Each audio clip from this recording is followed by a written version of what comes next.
Mario Joseph Leo Cabehedor.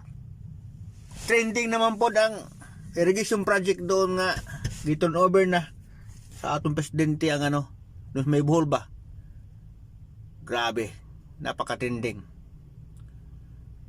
Ano ba nangyari niyan? Nasaan ba ang pera niyan? Tingnan mo, daming vlogger nga nagbablog doon nga talagang ang mga simento, naku, anong klaseng irrigation yan? Ang pera nasaan ba napunta? Kahapon pa daw nagpunta daw ng presidente kasi nag-turnover na daw. Tapos na daw. Tapos ba natapos daw nga? Sira na nga ay. Sira na nga. Ito bang project nga wala. Nasaan kaya ang pera napunta dyan? Di ba? Mahigit billion eh. 800 plus yata yan. Billion. Nasaan ang pera napunta? Ay nako Lord, ano nangyari sa Pilipinas? Dami ng buhaya. Irrigation project sa Bohol, ano nangyari?